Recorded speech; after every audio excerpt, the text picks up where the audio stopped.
Hello everyone.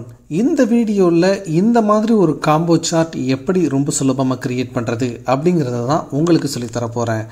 Just நீங்க என்ன பண்ணணும் அப்படினா இந்த ரெண்டு வேல்யூவையும் ஃபர்ஸ்ட் செலக்ட் பண்ணிக்கங்க. தென் இன்சர்ட்க்கு போயிருங்க. அதுல பார் சார்ட் அப்படினு சொல்லிட்டு இருக்கும். அதை செலக்ட் பண்ணிக்கங்க. தென் நீங்க என்ன பண்ணணும் அப்படினா அடுத்த வேல்யூவை ஆட் பண்றதுக்கு இந்த கிராஃப்ல வச்சிட்டு ரைட் கிளிக் பண்ணுங்க. இதுல செலக்ட் டேட்டா அப்படினு சொல்லிட்டு ஒரு ஆப்ஷன் இருக்கும். அதை கிளிக் பண்ணுங்க.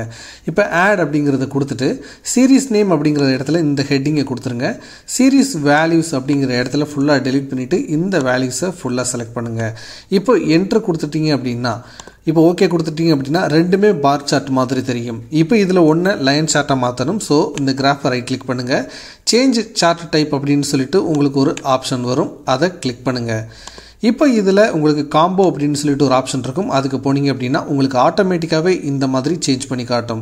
சப்போஸ் உங்களுக்கு வேற ஏதாவது ஒரு ஃபார்மட்ல வேணும் அப்படி நினைச்சீங்கன்னா நீங்க அதையும் கூட இந்த மாதிரி சேஞ்ச் பண்ணி நீங்க கொடுத்துக்க முடியும். சோ இப்போ நமக்கு லைன் சார்ட் தான் வேணும். சோ நம்ம கொடுத்துட்டு ஓகே கொடுக்கிறோம். இப்போ பாத்தீங்க அப்படினா நமக்கு சூப்பரான ஒரு line chart with bar chart காம்பினேஷன்ல கிடைச்சிருச்சு. சோ இந்த மாதிரி தான் நீங்க ஒரு காம்போ சார்ட் கிரியேட் பண்ணனும். இந்த வீடியோ உங்களுக்கு யூஸ்ஃபுல்லா இருந்துச்சு, நாலேஜ் கொடுத்துச்சு அப்படினா மறக்காம லைக் போடுங்க. அப்பதான் இந்த வீடியோ நிறைய பேரை ரீச் ஆகும்.